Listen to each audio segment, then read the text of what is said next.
Spinners, it's Chester here, reminding you for your safety to stay seated with that seatbelt fastened good and tight as you spin. Yeah, soon as I find a ladder, I'll be right up.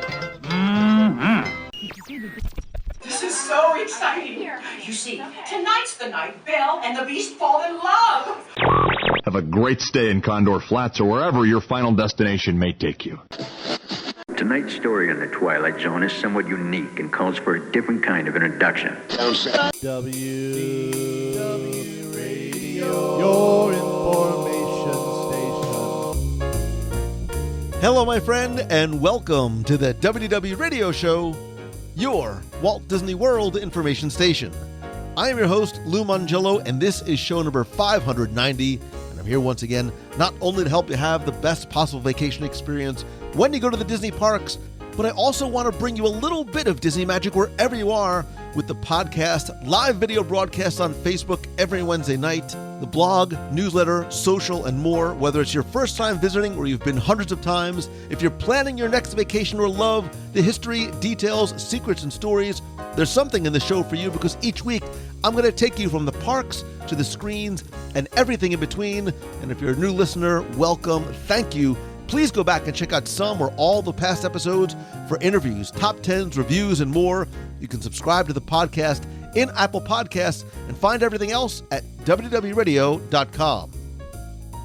So grab your stretchy pants and join me at the table for a weekend brunch dining review recorded live at Wine Bar George in Disney Springs. And to make the most out of our first visit and be as thorough as possible for you, we sample many, possibly most, of the items on the brunch menu, discuss the decor, theming, and service, and we get a special surprise visit from the owner and creator of Wine Bar George, George Miliotes, who, as you know, is one of only 269 Master Sommeliers in the world and was part of the original opening team of the California Grill restaurant at Disney's Contemporary Resort. I'll then have the answer to our last Walt Disney World trivia question of the week, and I'll pose a new challenge for your chance to win a Disney Prize package. Then stay tuned to the end of the show as I'll have more updates, information about upcoming WDW Radio virtual events, your voicemails, and more. So sit back, relax, and enjoy this week's episode of the WDW Radio Show.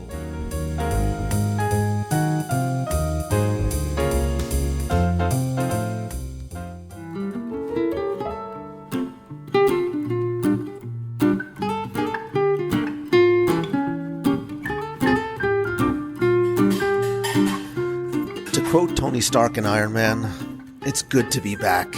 And I mean that in so many different ways, because we're back in Walt Disney World for another live dining review. And if you can't hear the smile on my face, I promise you it is there. We're back in Disney Springs a little more than a week after it reopened on May 20th, somewhere around there. And it didn't take very long to want to get right back in the saddle and do another live dining review at a place where I've admittedly never, ever been before. I've never walked in the door. I've never had a chance to sample anything before. And when thinking about reviewing this place, I really had only one option in terms of who was to join me, not just because I wanted them to be here, but really under threat and penalty of death, because since the time that the location first opened, my wife Deanna told me in no uncertain terms, I'm doing this review with you. So I am so excited to be joined once again by my beautiful, loving, oh so very supportive, and as always, like their father and husband, very hungry family. So going around the table, I'm joined by Deanna Mangello. Good morning, good afternoon, good evening. I am so happy to be here back in Walt Disney World, and I am so happy to be here with my family to do this amazing review. You're just happy to be at Wine Bar George. Again, every time we walk by here, it wasn't really more of a request as it was a threat. Marion Rose Mangello. Hello. I'm happy to be back in Disney Springs. And Nicholas Peter. 4 words. Mac and cheese bites. Nicholas jumping ahead of the game. Yeah, look, we couldn't wait to get back in Springs. I went live when it first opened, and you probably saw or maybe even heard in my voice not just my ear-to-ear grin, but even a little bit of a quiver in my throat as I started, because we realized just how much we missed being here. And just being back in this environment and among people and seeing the smiles emoting through the cast members' masks on their eyes. So I couldn't wait to get back in. And again, this is a live dining review that's been a long time coming. Wine Bar George has been open for a while. And it's funny, you pass by Wine Bar George and you think about coming in to do a review. I always walk by here and I remember what this area and space sort of looked like back when this was Pleasure Island. And it's hard to sometimes imagine what this sort of causeway on the water side looked like, and where Boathouse and the Boutique was sort of where the Rock and Roller Dome was, and Motion was there. But back when Pleasure Island used to celebrate New Year's Eve every single night, they used to have a countdown to New Year's Eve, and they'd have like streamers and pyrotechnics and music, and they had a DJ like elevated on the second floor. So the patio outside here is about where that DJ would have been. So it brings back memories of Pleasure Island. BET Soundstage was there. Avigators was there. 8 Tracks was one of my favorite places. And of course, the Adventurers Club, about where Mannequins, which was where Morimoto Asia currently sits. But so we decided this morning to come in for brunch, because I think, first of all, we love brunching. We're brunchers. We brunch. And I think I'll have to actually do a top 10 brunches in Walt Disney World. Calm down. That'd be amazing. And listen, we have a perfect day for it. It is a beautiful day outside. We're actually upstairs on the second floor of Wine Bar George, and it looks like it's almost like a wine room, like a wine cellar, but it's floor-to-ceiling windows on 3 sides, beautiful views of Disney Springs and Jocks and Raglan Road behind us. And again, even before we got here, you guys started pre-gaming a little bit by looking at the menu, and already, I think we were in the garage when Nicholas started saying mac and cheese bites. So, but again, we sort of call to attention a couple of different things. We are here just after Springs has opened, and we're counting down the days until Walt Disney World opens. There are some things here that are a little bit different, not to mention the fact that we walked in wearing masks. All the servers are wearing masks. We're still under, certain restrictions and guidelines. And it's a touchless system, meaning that there are no paper menus. When you come in, there are QR codes everywhere that you can scan, and that will pull up the brunch and dinner menu up on your phone. We were also given these cute little brown paper bags so we can put our masks in, rather than leave them on the table. So what do you say we get right into taking a look at the menu and figuring out exactly what it is that we want to order? And it's actually a pretty extensive menu for brunch. So for starters, they have hummus, cucumber, olive oil, naan bread, and chipotle at $11. I'm just going to let you guys know right away we're getting that. A frisee salad, seasonal fruit, orange vinaigrette, blue cheese, and walnuts for $9. Crispy mac and cheese bites. We'll just skip that. Nobody's interested in, with pecorino romano cheese at $12. And a Kendall Brook smoked salmon with ciabatta crisp, creme fraiche, and fried capers. Marion, you're already nodding your head? Yes, I love smoked salmon, and I really want to try it. I dig a good smoked salmon, usually on a bagel, with some capers and some onions. Schmear, yeah, a little schmear. So we already know we're two things in on the appetizer menu. They also are 3 different cheese boards. There's an artisanal cheese board with 4 cheeses and condiments at $26. Charcuterie, 4 meats and condiments, and the big board, 6 artisanal cheeses, 5 artisanal meats and condiments at $59. We might have to get a board. Everybody's nodding in agreement. Nicholas, yeah? Yes. Yeah, There's always room for a board in our family. Yeah, we like doing, especially around the holidays, and my birthday, when you made our entire dining room table one giant meat and cheese board. So, okay, so for the main plate, I'll go slow because it all sounds so good. They have a French toast on brioche with mascarpone cheese. I'm doing my best Giada impression, and caramel sauce at $17. Steak and egg frites with sriracha hollandaise at $25. Burrata with avocado, bacon, and ciabatta, $22. Sausage, gravy, and biscuits. House-made biscuits, bacon, 2 eggs, $17. Eggs Benedict with house-made chicken sausage, hollandaise, and potato cake at $22. And a wine country omelet with, oh, that sounds good too, artichoke, I'm so hungry, asparagus, olive and tomato medley, and Havarti at $16. They also have some sweet desserts, if we can even make it that far. An olive oil cake and a key lime pie, both at $7. And if that's not enough, there's sides of chicken sausage, 2 eggs, bacon, potato hash, and house-made buttermilk biscuits, all coming in at $6. Is there anything, before we even get to, I'll quickly go. There's also spirits and spritzes by the carafe. A number of different white and sangrias. There's a botanical and apropos rosé spritz that all come in between $34 and $44. You can also get them by the glass. There's a Paloma with tequila, grapefruit soda, and lime at $12. And a wake-up call, espresso-infused Barsol Pisco, Cafe Borghetti Espresso, and liqueur at $14. Wow, this is a very extensive drink menu. They have a frozen drink menu, including a complimentary frozen drink with a purchase of a corksicle, a Froscato mimosa with Dole Whip pineapple, Moscato pineapple and Prosecco, that's $15. They have a Moscato made with Dole Whip, Moscato vodka and pineapple, a Frosé, Fragoulet, and a Friesling made with Dole Whip lime with a Riesling, vodka, and lime. These all come in at around $13. So, kids first. Is there anything on the menu other than the appetizers that we mentioned that jump out at you? Ladies first. So I don't really know how to pronounce it, but the burrata, that really stands out to me because I am an avocado toast connoisseur. I eat avocado toast every single day of my life, and I really want to try that because it seems different because it has, the cheese and bacon and stuff. So I want to try that. So I'm happy you get that, and I will testify that you do make a mean avocado toast in the morning, usually for yourself, and then I have to steal a couple of bites here and there. Nicholas, you know what? I'm going to continue with ladies first.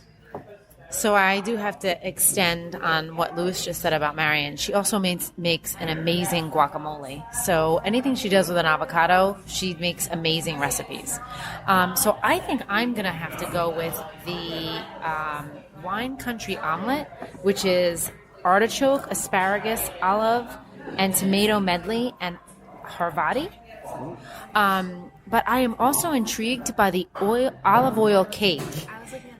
So Well, it's a sweet. I think know it's a it is, dessert. but that's okay because we have to at least try. You can't have your pudding if you don't eat your meat. So Well, you have to that's have okay. your Well, brunch first, that's what I was and then we'll get to sweets. Nicholas?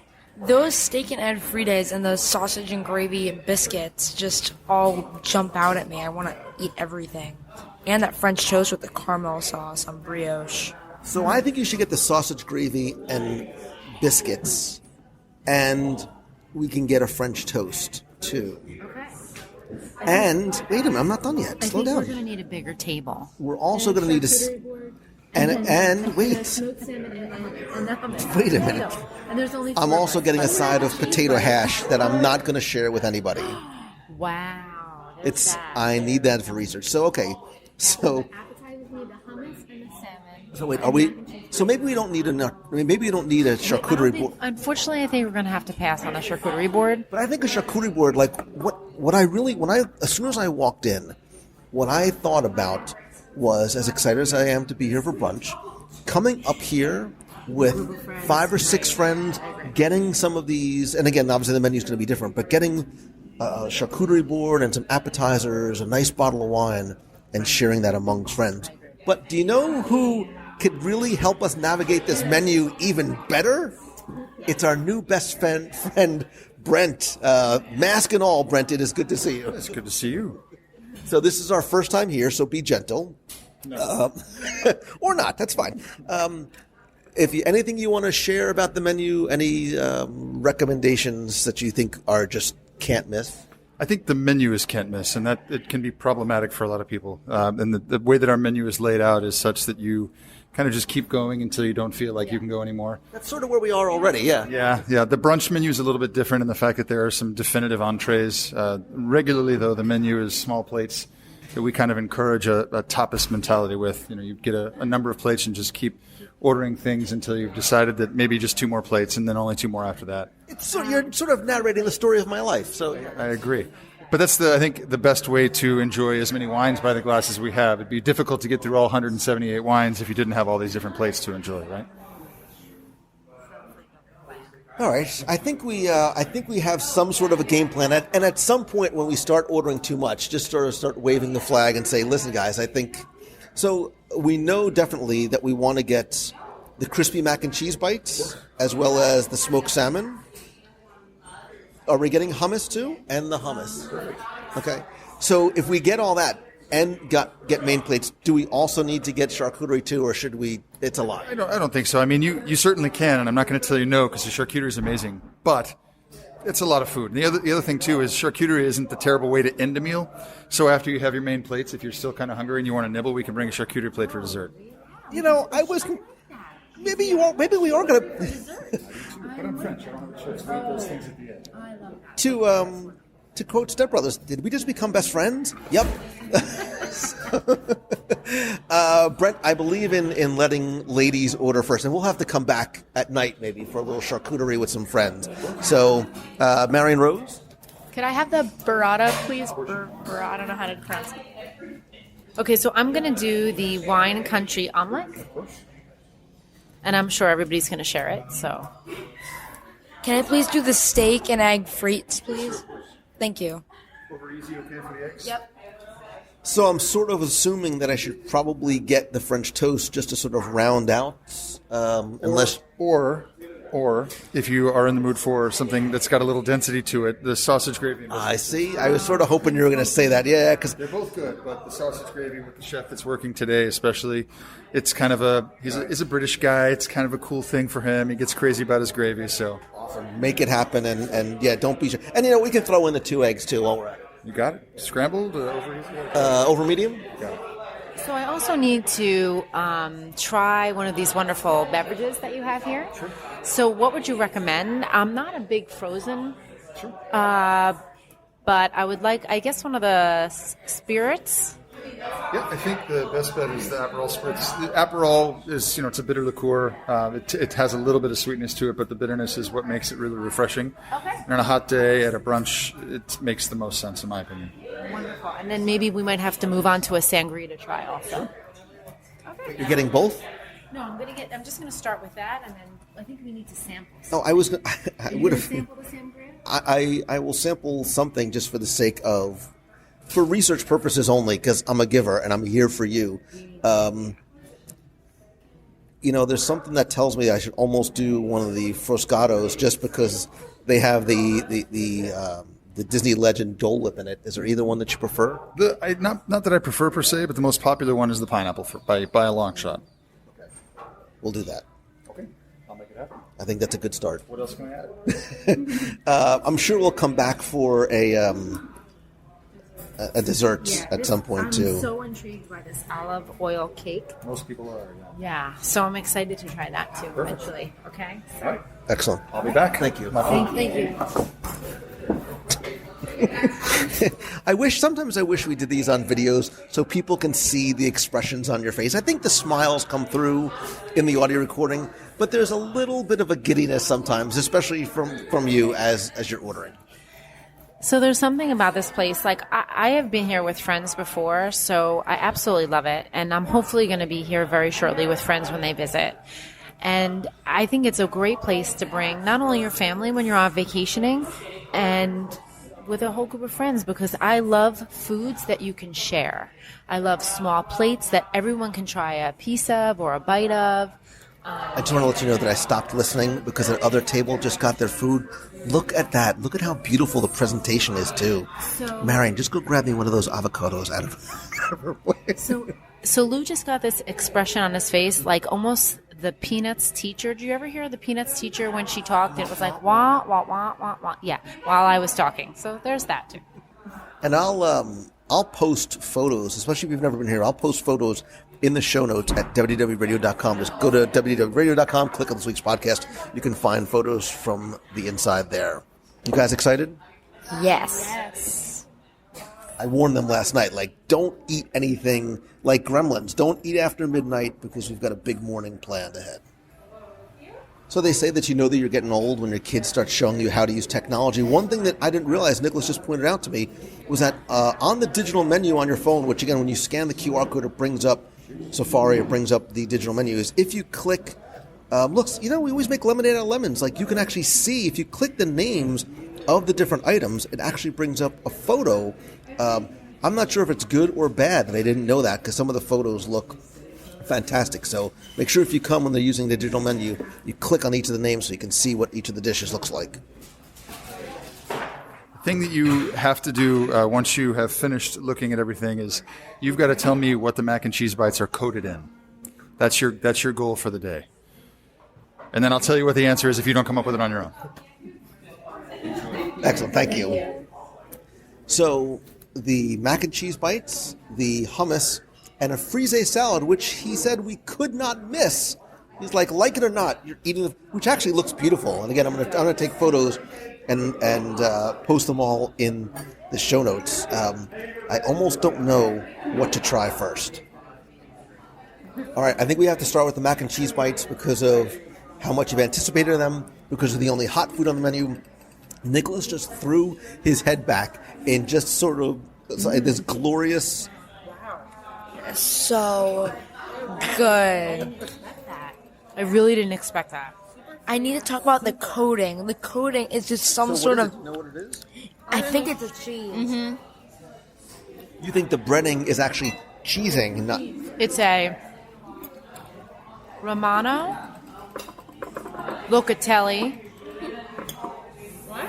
It's a Locatelli Romano Parmesan cheese that coats. That is the bread. That is the breading. Because I can taste the cheese. That's exactly what it is.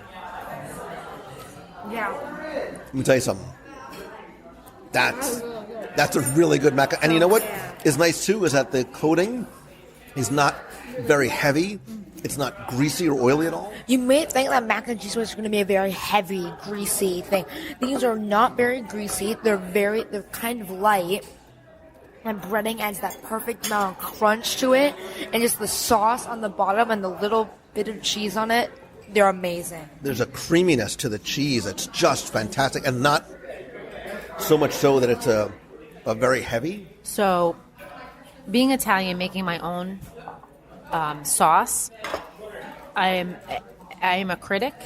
And this sauce is absolutely amazing. All right, Brent. Wait. The kids seem to have their guess as to what it's coated in. Lay it on me. Is it like Romano cheese? It's a great guess. It's incorrect, but it's a great guess. No, and this is mind-blowing. I have to tell you that I have worked in restaurants for about 25 years. Half of those were in kitchens, in very high-level kitchens, and this is still one of the most exciting things I learned when I worked here. We bred them in Cheez-Its. Shut up. That's what I said. Shut up. So we take the fiery hot Cheez-Its, the chef grounds them in a machine called a RoboCoupe, which is a very industrial style food processor, get them nice and fine. Once you make this effectively a bechamel sauce with 4 different cheeses, the just undercooked macaroni is dropped into that. We add a little sriracha and it's just some spice. Those are then, they set up an assembly line in the kitchen with 3 cooks. They're put into perfect little round discs. They're dropped into the egg wash, and then they're dropped and rolled in that Cheez-Its. So I would have never, ever... Why would you guys? Because that's like outer space stuff, man. But it makes so much sense now. And I get, once you start, I'm like, of course I can identify the cheese that's now on my palate. Right. Every time I tell people that, this is like my favorite thing to tell people. As soon as they go, oh, that's all I taste now is Cheez-Its. Yeah. So good. But super light. I mean, wow. They didn't seem to stand a chance either. No, yeah. Wow. That's, you want to figure out how to plus up some mac and cheese bites? So I have to say, I am so intrigued by that, but I am going to give this complete challenge to my daughter because she loves to make amazing things in the kitchen. So the next thing she's going to make is this amazing Cheez-It breadcrumb that we can put on everything. We also had the hummus. So he also almost really insisted that we have the frise salad with a blue cheese crumble and sliced peaches. And that hummus is really good. Like, it comes with small pita breads and sliced cucumber, but I was literally just finishing the rest of it with just my fork. Marion, hummus is another thing you love too. Yeah, I love hummus. I guess I just like spreads on things, and cucumbers. I love cucumbers and hummus. So yes, 10 out of 10. Recommend. Spices on top of the hummus add like a good little boost of flavor on it. It's got like a zing. I think the official technical term is a zing to it. Yeah. It's like a small little bit, like it's not like a spice, like a kick, but it's more of just like a little bit of a spice. And I'm not normally a frise salad person because I don't like the bitter greens, but these greens are not bitter at all. Again, they have that sort of twang to it. But, right, and it's very fresh and crispy. And listen, I can eat blue cheese like with a spoon. So. And I think the great accent, too, is the walnuts with it. And they don't put an excessive amount of dressing on it. It's just enough to get a small taste of it to make it extra crisp. And because I've eaten something that's green, I feel like I've had a healthy meal. Sure. So in the interest of being thorough and complete and to give you an accurate lay of the land, we actually have little sample sizes of some of the other frozens.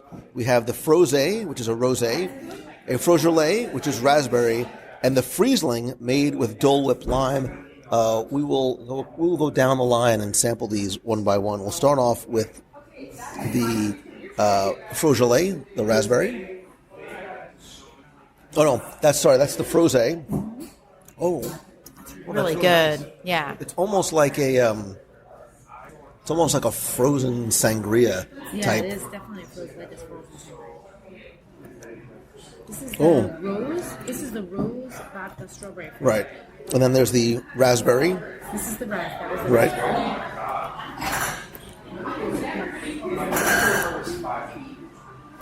I think I like this rose better than the raspberry. Hold on. It's rose vodka, rosé vodka, and strawberry. Oh, wait. The Friesling with Dole Whip lime has a Sellback Riesling, vodka and lime. That it screams summer to me. Wow. It's got that lime twang to it. It's extremely crisp. So the lime and the Riesling adds a nice texture, I think, to it. I wouldn't think about making Riesling in a frosé, but it's really, really good. I think I like the...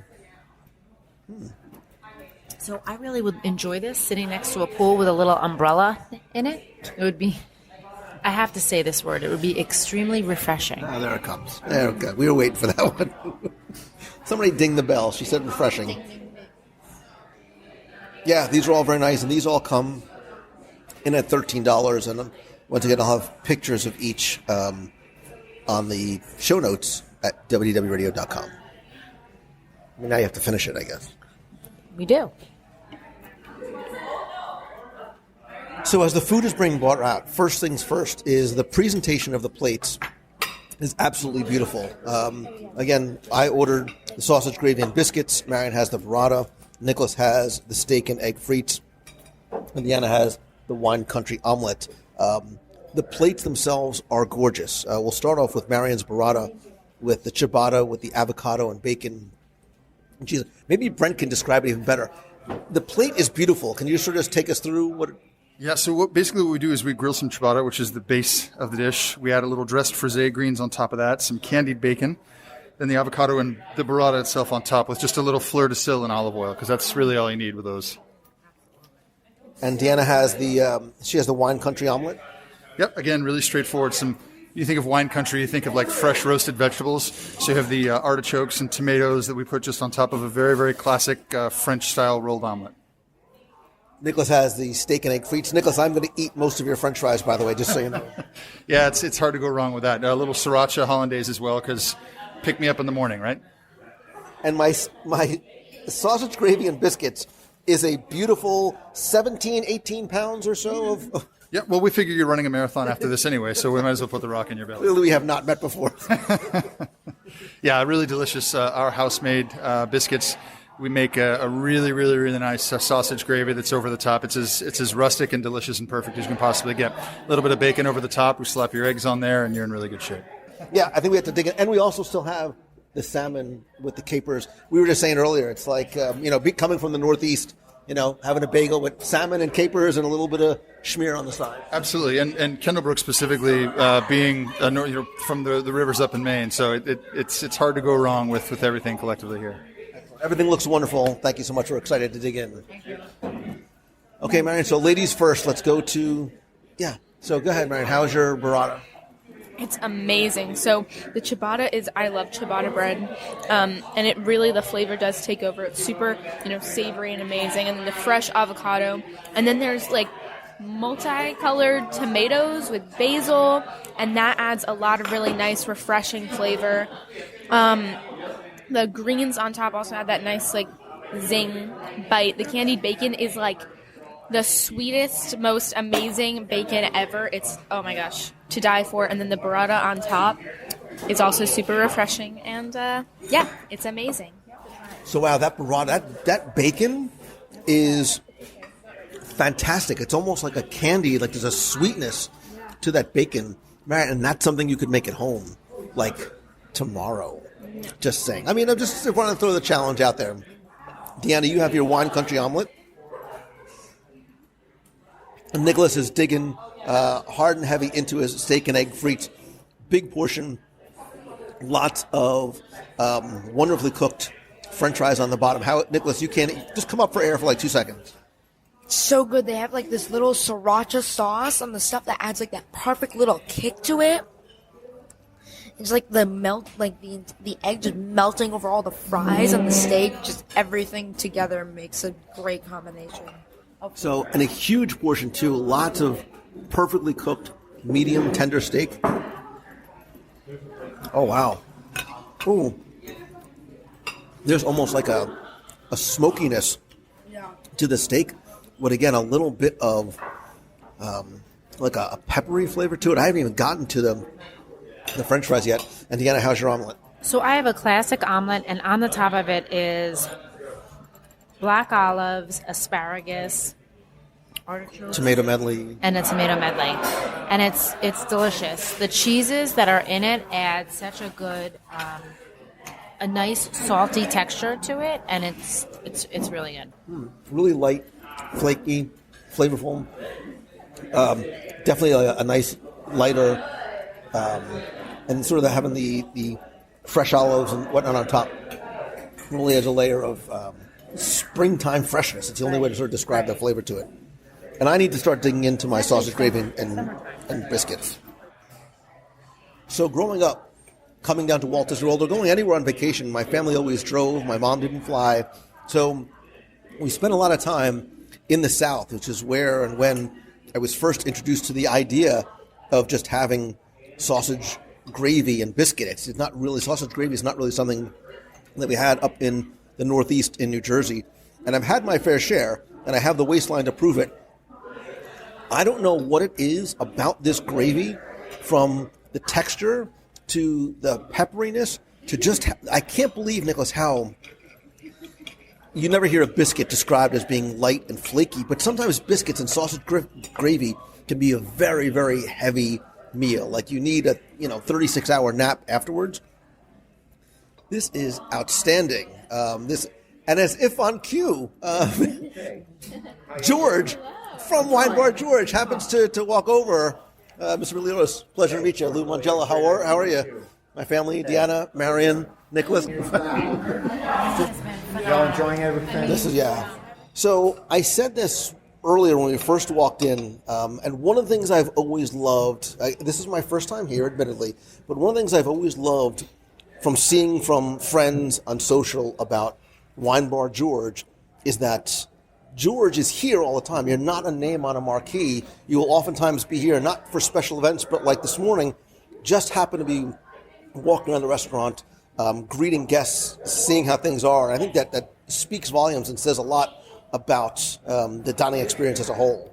Well, absolutely. I do run my restaurant. I love my restaurant. We got a really great team here, and part of the team dynamic is being here and working with them every single shift and kind of setting the pace. But it also has to be fun, and we all have a good time here, so it's not really like work.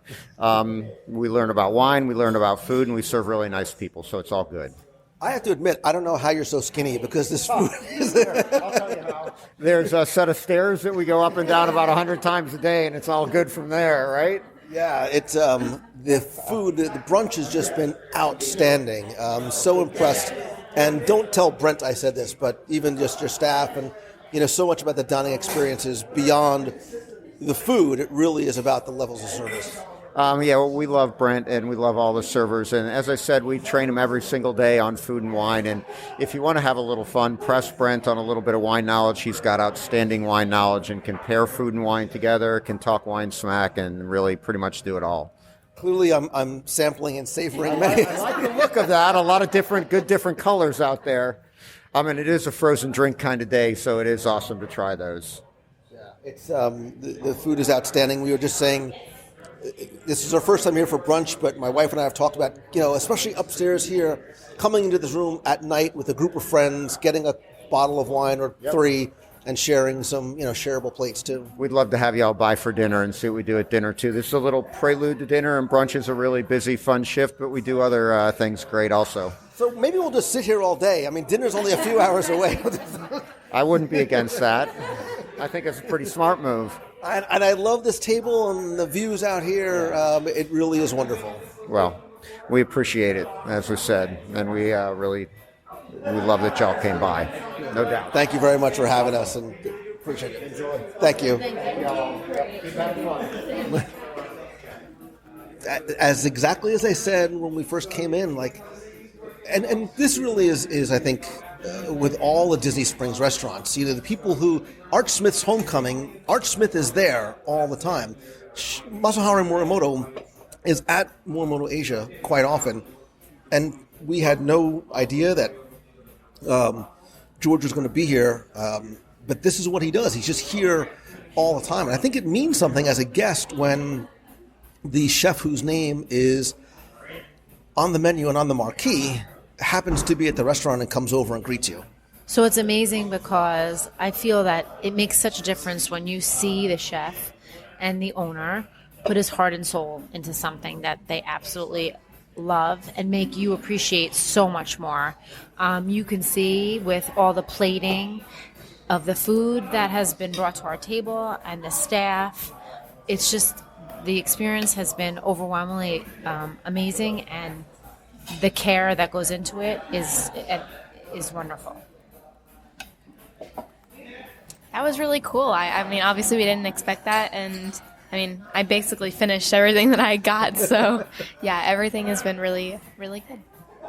So, again, that was a wonderful treat, but I think I was in the middle or somewhere near the end of my sausage, gravy, and biscuit story. These are wonderful, again, because I was saying the biscuits are actually almost sort of like half thickness, so they're not super heavy. There's actually a fluffiness to them and a little bit of a pepper, and then as you break the egg and the yolk just sort of drips down, mixed in with the savory gravy and the biscuits, layers of texture, layers of flavor, and I don't feel overly full, that it's so incredibly heavy. And just as I say that, Deanna hands me more food because we almost forgot about our Kendall Brook smoked salmon on ciabatta crisps with the creme fraiche and the fried capers. So, despite these amazing entrees, we're actually going to, I don't want to say close out because I feel that there's probably something else that we need to have. But we did all sample the smoked salmon. Nicholas, what'd you think? It's really, really good. We come from the Northeast and we've gotten capers and salmon before, and this is really, really good with the capers adding a good bit of savoriness and the very crunchy ciabatta roll, I think. it just everything comes together to make a great, like, good appetizer before the meal. Yeah, it was really good. I love smoked salmon, on a bagel and everything. And this wasn't super traditional. You kind of are able to assemble it yourself, which I think is really fun because you can, control the amount of different things that you want on it. But it was super, salty and amazing. And, 10 out of 10. Very good. So I absolutely love capers because of how salty they are, but they usually are served in an olive oil, so they're definitely they're not fried. And the difference between this plate that we had and normal capers that are served, or these were crispy. So putting the salmon on the crispy bread with the crispy capers and the onions made a huge difference of the texture. So I really, really, really enjoyed it. Salmon and capers and ciabatta might almost sound like a commodity, like it would taste the same everywhere. But what I really loved is how thinly sliced and well toasted the ciabatta is, and the wonderful saltiness of the salmon complemented by the creme fraiche. Adds so many different textural layers in your mouth with the crunch and the creaminess of the cheese, and even just how the salmon melts away. Again, that's a really nice appetizer. I mean, we almost have it as sort of like it's our dessert appetizer, but I thought that was really, really delicious. I love, as a kid I didn't like it, but I get it now. I really like having the salmon as sort of a something that you normally have like with a brunch like this. Yeah, I agree. I would take this as my dessert because I like salty over sweet anyway. But just like Lou said, the different textures and the different flavors that they paired with it were absolutely perfect. I agree. However, there's something intriguing about the olive oil cake and maybe even the key lime pie that, again, in the interest of just being complete for you, the listener who's sitting here with us, sharing in all this, we might have to try those too. Yeah, I know where you were obviously not done yet. You guys did really good though, like very impressive. So one thing we noticed too, and again, we've been sampling a lot, and I'm not sure if I mentioned it, so I want to be clear. You'll see the pictures in the show notes, but the portion sizes themselves are very, very large. Nicholas, who normally would clean his plate, I mean, there's still a lot of French fries or frites in there. I mean, you finished all the steak and the eggs. Deanna, that was a huge omelet. There's no way a human being can get through all of the sausage, gravy, and biscuit. A lot of these, I think, could be shared between 2 or even 3 people. Like, you could give these you could order a biscuits and gravy for 2 people, and then the steak and egg frites for 2 people. The burrata had 2 pieces of ciabatta, 5 slices of bacon, a whole avocado, 2 of the big, cheese balls. Definitely a large portion that could be shared. And that's sort of the feeling that I get, and maybe it's the deliberate intent of the restaurant is it's a place to come with a date or with a bunch of friends so that you order things, whether it's a bottle of wine, appetizers, or even entrees, it's really meant to be shared. Look, I mean, it goes to the whole Disney experience, right? I mean, look, it's great to come solo, and I've done it a lot, and I still do a lot, and I think there are advantages to coming solo. It's a separate conversation for a separate day, but the memories are made because you get to share them with somebody else, and that's how we feel. Brent, we went from one thing to the next. We amazed at just how not only delicious they all were, the different layers of flavor and textures, but the portion sizes are, I mean, granted, we've eaten everything on the menu, but the portion sizes are outstanding as well. The vibe that we really get is that this is a place to come to not just share the experience, but share the food with friends and family too. 100% yes. And I think if you spend any time with George, you understand that the people that are around him and most important to him, he wants to spoil rotten all the time. And you can talk all about him being a Master Sommelier, which personally I find extraordinary anyway, but you can't be around George and not want to just relax and feel like you're at home. And it's everything about this place speaks to the way George is, for sure.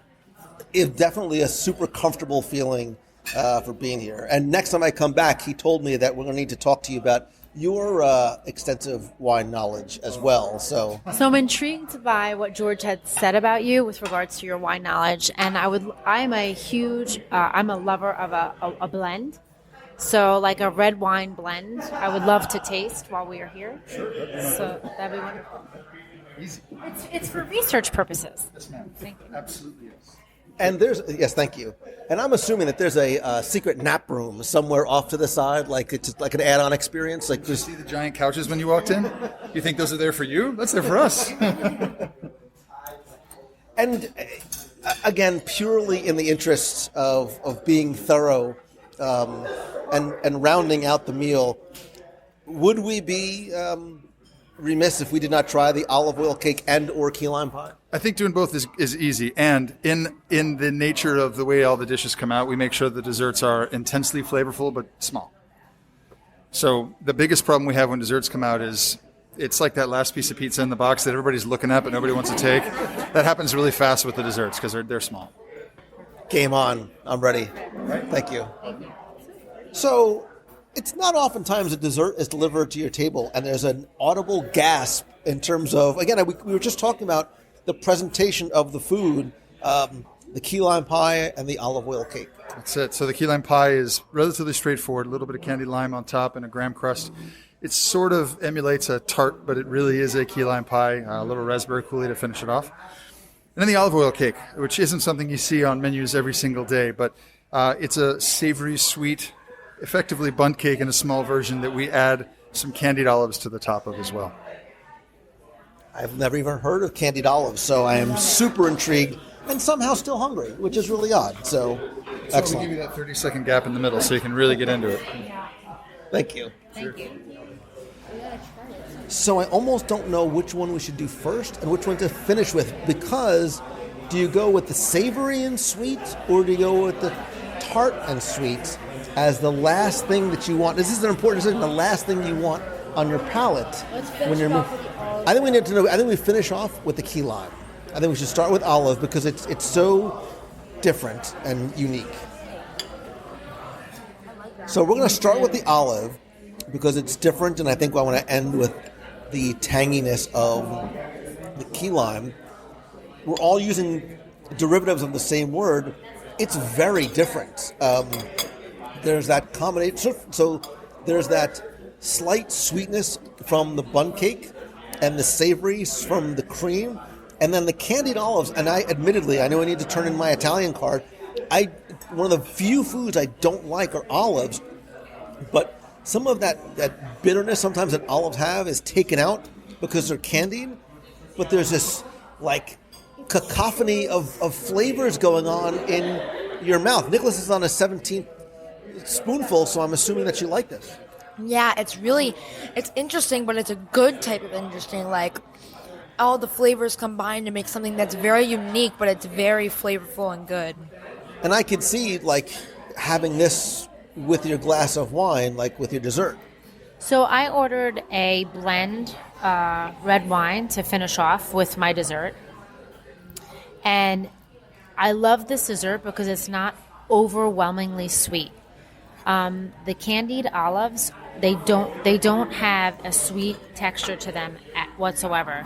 But as Lou said, the bitterness is definitely taken out. And then you pair it with that cream that it comes with, and your palate just is so happy.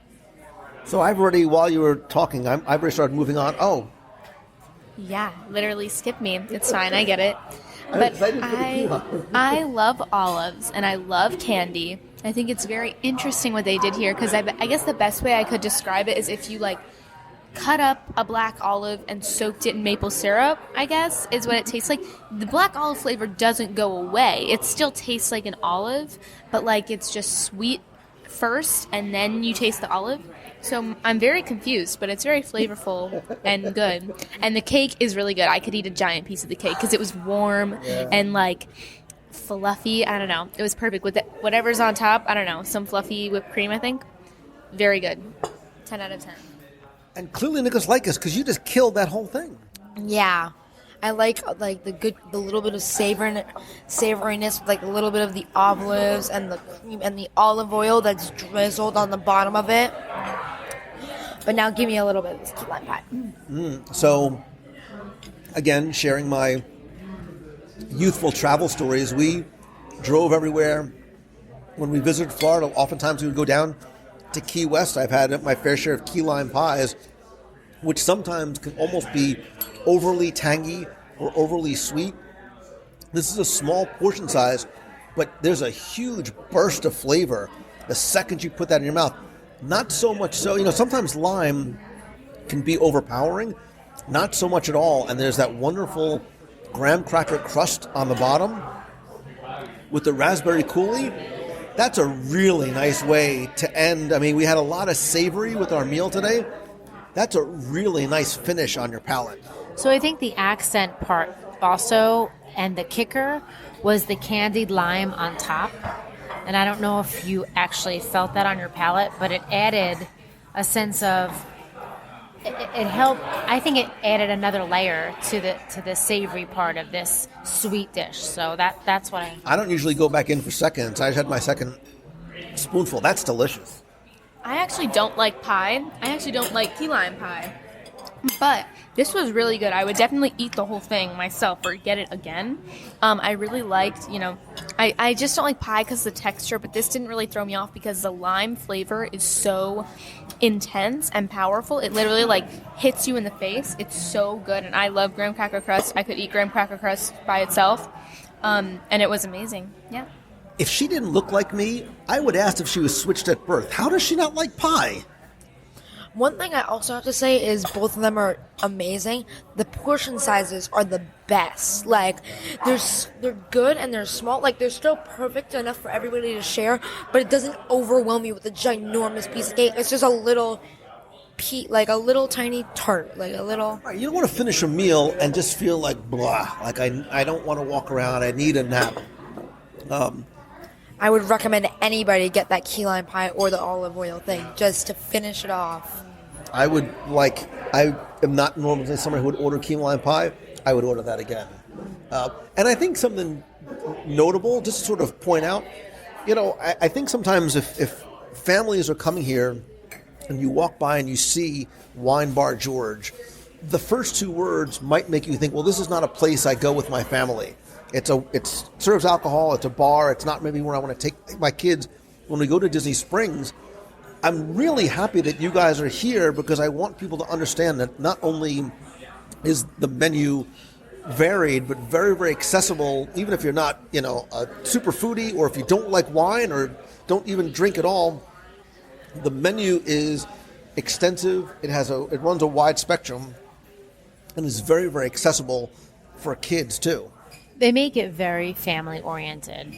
So if you have a child in a stroller, or if you have teenagers, or if you have middle schoolers, I feel that there's something for everybody, that you could find something that they would enjoy on the menu. But it also still has, it's this fantastic blend of being comfortable, like you said, this feeling of home, but there's also a sense of it being upscale too. I can see coming here, getting dressed nice at night after a day in the parks and spending a nice evening at Wine Bar George. One thing about this is that I feel like it's a personal experience, because even just seeing George and all the people walking around, everybody is so nice. You don't feel like this is a business or anything. You feel like it's a personal thing, and that you're comfortable. You feel like you're right at home. It's a nice experience. Yeah, I'm super, super impressed. I've heard we've had friends that have just raved about Wine Bar George, and my only regret is not coming here sooner. I think brunch is. So would you guys come back here for brunch again? Yes. Absolutely. We'll be back for dinner. Deanna's still eating, so she is. Right, yeah, we certainly need to come back for dinner as well. So remember, Brent, 6 hours ago when we got here, and I said we just became best friends. I think our relationship has really been solidified because the quality of the food is only eclipsed by the quality of the service.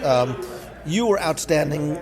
The food was remarkable, and we're already starting to make plans of when we're going to come back for dinner. Good. Well, I think that's the goal of any time we have anybody in here, is to make sure that you don't walk by the reservation stand without making another one. It's like planning a Disney vacation. Like, as quickly as you leave, you're already starting to plan your next one. 100%. We already put the mail in the box to get to your house before you get there. Yeah, this was wonderful. Cannot recommend it highly enough. So, and thank you for everything, too. Pleasure's ours, I promise. So there you go.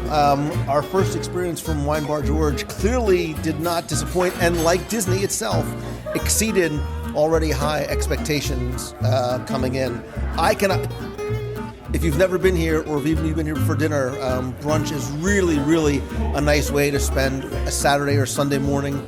Then you come out, you wander around Disney Springs, walk off your meal, do a little shopping as well.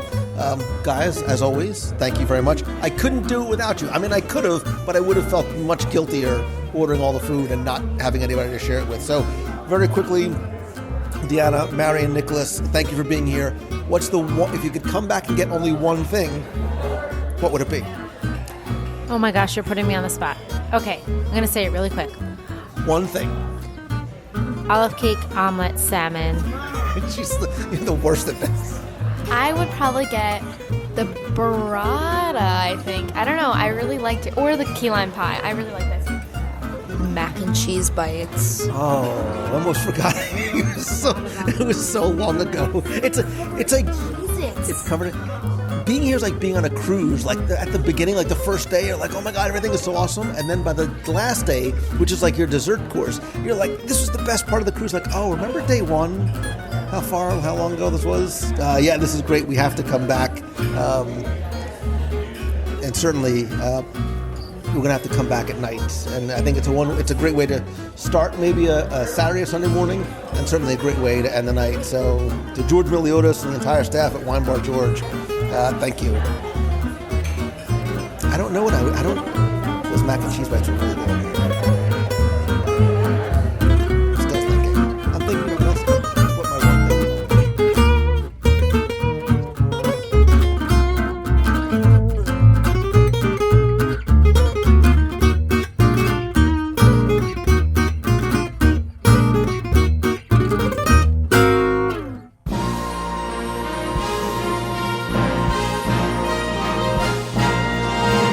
Time for our Walt Disney World Trivia Question of the Week, where I invite you to test your knowledge of Walt Disney World history, or see how well you pay attention to the details, sometimes in what you see, hear, smell, taste.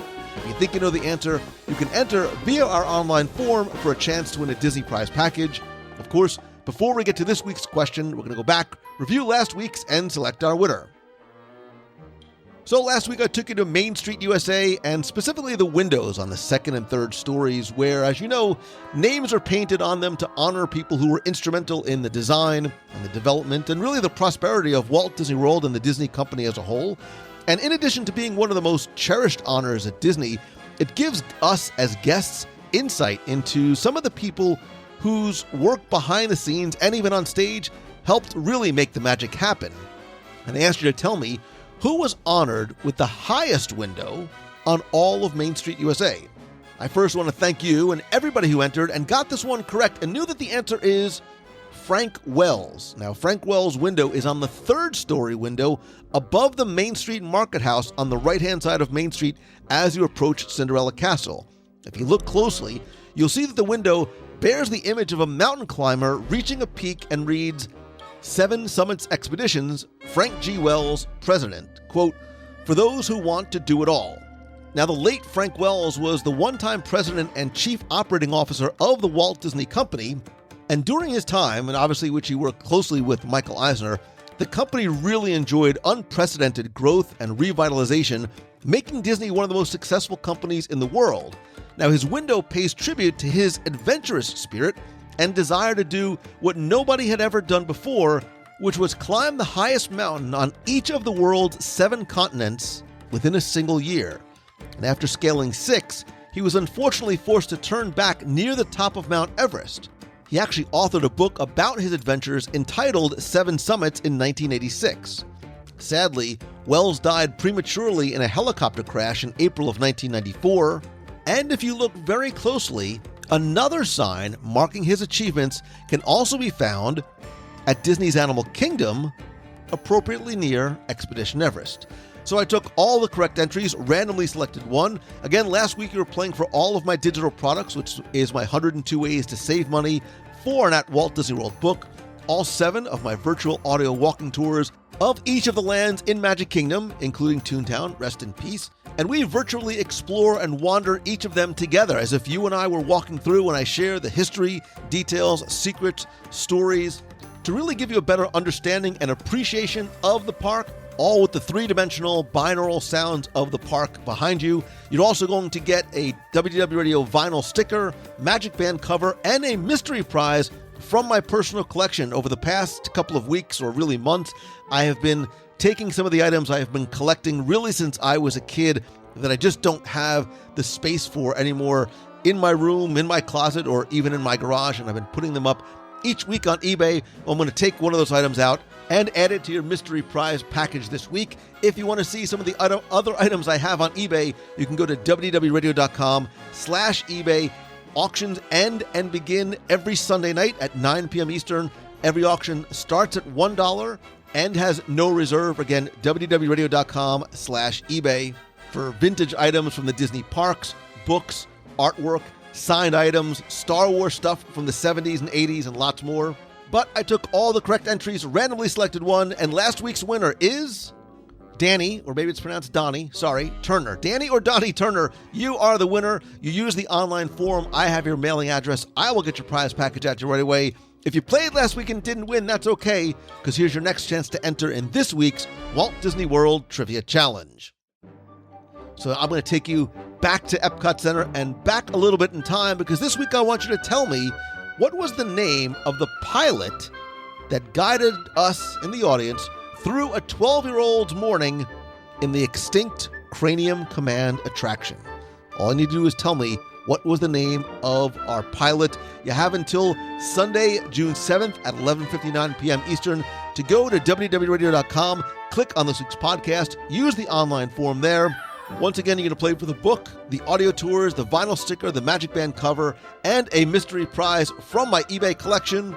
And also, don't forget that if you enjoy Disney trivia, please join me every day on Instagram at instagram.com/LouMangello for daily Disney trivia. I share one every day on my stories. It's easy, fun, just takes just a few seconds to play, and a great way to test your knowledge and hopefully learn something along the way. Again, instagram.com/LouMangello. So good luck and have...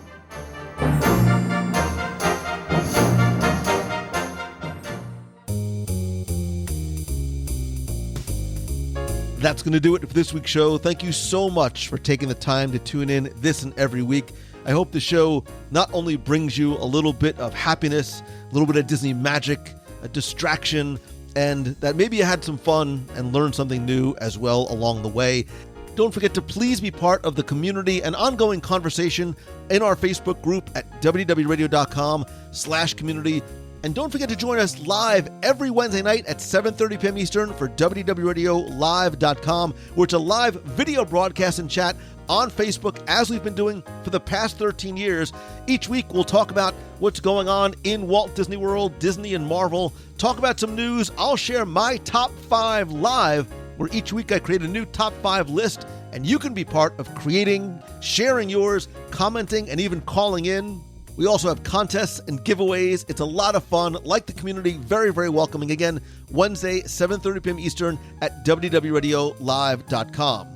Speaking of community, I want to thank some of the long-time and new members of our WDW Radio Nation family. I appreciate your love, support, friendship, and help, and I also love being able to give back to you and say thank you each and every month. I want to thank some new and longtime members like Jill Mortimer, Matt Shaw, Rich Ranichowski, Eddie Kern, and James Smith. I sincerely appreciate you helping out the show and showing your support. And if you want to find out how you can not only help, but also get exclusive rewards every month, including monthly scavenger hunts, trivia quests, access to our private Facebook group, custom Magic Band covers, logo gear, t-shirts, backpacks, care packages from Walt Disney World, exclusive live video group calls, discounts, and more, visit wdwradio.com/support. Obviously, this is completely optional, but it's a great way for you to help show your support for the show. And don't forget that a portion of the proceeds of your contributions do go to our Dream Team project to benefit the Make-A-Wish Foundation of America. And speaking of connecting with you, I'd love to hear from you. So if you have a question you want me to answer on the show, you can email me, lou@wdwradio.com, or call the voicemail, be heard on the air at 407-900-9391. It's 407-900-WDW1. You can also connect with me on social. I am at Lou Mongello on Instagram, Twitter, Facebook, Pinterest, and don't forget to like the WDW Radio page on Facebook at facebook.com/WDW Radio. And as I have believed since day one, and really from our Meet of the Month that we've been doing for more than 12 years, I believe that as great as it is to connect online, nothing beats getting together in person. Yes, I'm still a handshake and a hugger when it is time and appropriate again. Our next virtual Meet of the Month will be in June. Stay tuned to the events page on our Facebook page and the show for our next virtual Meet of the Month. We'll get together on a Zoom call to chat and socialize, but also stay tuned to the events page for other upcoming WDW Radio meets, cruises, events. Our next cruise is going to be in January. It's going to be a Marvel Day at Sea cruise out of Miami on the Disney Magic. You can find out more and get a free, no-obligation quote there. And although I know conferences are temporarily put on hold, if I can work with you or speak to your business virtually, you can visit LouMongello.com, find out some of the virtual options there, including some of the topics that I can speak on, including things like the power of community, the achieving the ultimate customer experience and learning what that Disney difference is, and how your business can implement lessons from the Disney parks, Walt Disney, etc. You can find out more by visiting LouMongello.com. There you can also find out how I can help you individually or even in small groups. My Momentum Weekend Workshop is still scheduled for October 17th and 18th in Walt Disney World this year, but I also have opportunities for one-on-one coaching. We have one spot left for our Tuesday night 6-person mastermind group. Again, I want to help you turn what you love into what you do and help you move the needle in a positive direction on whatever it is that you are dreaming about or working on. Again, to find out more, please visit LouMongello.com. Thanks as always to Becky and Mankin. Now more than ever, they are my official and recommended travel provider. Whether you're planning your next vacation, have questions about just what's going on and upcoming changes to travel to the Disney theme parks, you can reach out to Becky and her entire amazing team for a free, no-obligation quote. They are, of course, at mousefantravel.com. And as always, my friend, and you are my friend, I mean it when I say now more than ever, and whether we have met yet or not, and all I ask is that if you like the show, please help spread the word. And you can do that by letting others know about it. Tweet out that you're listening to and sharing a link to this or your favorite episode on Twitter, Facebook, Instagram, or Pinterest. And if you can, take just 30 seconds, probably not even that long, to rate and review the show over on Apple Podcasts. It's incredibly helpful. I want to thank some recent reviewers like MKE Magic, who says, best podcast for Disney and life. My wife and I are huge Disney fans and discovered the podcast just over a year and a half ago, and we finally worked up the courage to leave a review. Many people have said very well what makes Lou's show great, from the positivity to Lou's extensive knowledge, to the great production value to the interesting and fun guests, so I won't attempt to repeat all that with lesser eloquence here. The strongest support I can give of the show is therefore this: it has integrity and honesty. Although we've never had the opportunity to meet Lou, we hope to one day. In my own estimation, the integrity of the show directly stems from the integrity of the host, Lou. In a world where there are so many people who generically tell you to be positive or seek out happiness, Lou does it in a way that's honest, as a real person who actually means it. The more I listen to the show, the more I believe I might actually be able to make my life what I want it to be, and I think it's because Lou is so genuine and has integrity. So if you're a fan of Disney, listen to the show, and maybe even listen to it if you're not. You might be one if you do, or at the least, Lou might affect the very attitude with which you approach your life. Wow. Thank you. Kate WNJ says, best podcast and positive experience. I've been listening to the show for upwards of 2 years, and I've only grown to love it more. The community that Lou has created is wonderful, caring, and a positive group of people. The guests, especially Becky, with question marks, are fantastic, funny, and play off Lou perfectly. Lou's knowledge and love for Disney shine through constantly as it continues to be an inspiration for many people and has gotten me through some of the tough times personally. You instantly feel connected to Disney, comforted, and part of the crew while listening. I can honestly say that I'm grateful every day that I found this podcasting community, and I've never met a single one of them. Thank you for all you do, and as usual, keep up the amazing work.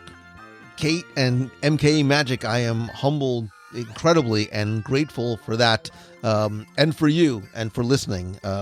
I appreciate you and your very, very kind words. Again, if you want to leave a review, you can just search for WDW Radio in Apple Podcasts or go to www.radio.com/iTunes. It'll take you right there, show exactly how and where to do it. And finally, most importantly, these are continuing strange and difficult times, not just in the Disney world, but in the world itself. And again, I keep saying now more than ever, I really hope that this show, our community that you have created with us, makes your day happier, inspires you to be better, brings you some joy and some good news. And even in the face of so much that is happening, that you are able to choose the good, look for and find the good in everything that you do. And even when bad things happen or negative things happen, choose the good, right? Find the opportunity to take something and make a positive change as a result of it. And I hope that you always remain hopeful, optimistic, and positive. And if there's ever anything I can do for you to say thank you for the joy that you give me by the blessing of being able to share my love of Disney with you, please just reach out and let me know however I might be able to help you. But until next time, I hope that this truly is your best week ever. Thank you. I love you. Hey, Lou. This is Heather from Wisconsin. I hope you are doing well. I've really enjoyed listening to your podcasts for years now, but I especially enjoyed listening to them during the quarantine. I was home with my 8-month-old son for about 2.5 months there, and just got him back into daycare on yesterday. But we would go on sometimes 2 walks a day and listen to those podcasts, and it just really kept me in a more positive spirit, especially with, not sure what was going on with everything, and it's still a scary time. So now I'm in my car on my lunch break listening to one of your podcasts because it's reminding me of the fun times I had with my son, and also just makes me think about when we can finally go back to Disney World and I can finally show him. So thanks so much for always being so positive and having some really great shows. I love your top 10 shows. Little Timmy Foster is a hoot and a half. And thanks so much, and I hope that you are doing well and having a magical day. Bye. Hey Lou, it's Christine Morrison, Flowertown, Pennsylvania. I just finished listening to your listener email section with Becky Menken. Woohoo! And I am calling in with my responses to your moderate and value, and I'm drawing a blank on the other one because my brain's fried. Anyway, so I like, as far as let's just say what I like. I like the cabins. I like the Caribbean beach when I stayed there, but it was really a long time ago. And I love the yacht club. My favorite character meal was Tusker House breakfast. Awesome. And I forgot to tell you on the last time I called in, the country that I think would fit best coming into World Showcase next would be Brazil. There's so much you could do with that, with the food. Just the cheese bread alone, because it's a gluten-free item. And can I tell you, when I went to Food and Wine, I can't tell you how much cheese bread I ate because I could actually have it. It was so good. And there's a million things you could do with the rainforests in Brazil. And like you guys were talking about, the Brazilian steakhouse, and there's just so much you could do with Brazil. That would be my pick, and I think it would make a great addition to the World Showcase. While I was listening to your listener email, I'm sitting here trying to figure out what restaurants we are going to go to while we are in Disney World in January. We're doing a land and sea We're doing the sea and then the land, and we're staying at the beach club. And I have my hands full of trying to figure out restaurants that we haven't been to before that everybody will like, and I'm having a lot of fun. Planning is 50% of the fun. So everybody stay safe. It's May 18th. I called twice today. Sorry, everybody. Make someone smile and choose the good. Talk to you soon. Bye. Good morning, Lou Mangello. It's Darlene Nagy, formerly of West Seneca, New York, and I'm calling in to say that it's a beautiful day outside, and I just finished listening to episode of your podcast, 589 with Kendall, and I enjoyed it so much, hearing about the Burbank Park that never came to fruition. It is something that I wish would have, because the the funny stuff that Joe would have created and the beautiful, sunken Ferris wheel would have definitely been something I would have wanted to try. It just seems like it would have been absolutely amazing. That the restaurants and everything too on the upside of the stores would have been great. It kind of reminds me of like what the Adventure Club was in Florida that I really never got to go into. We did walk through Pleasure Island with my daughter, but we never went into any of the clubs because she was too little at the time to go. It would have been absolutely amazing. I love that, you guys went and looked at all of that and shared it with us, and the concept art was absolutely fantastic. Thank you so much for everything you do. Stay positive, like Lou always says, and have a magical day.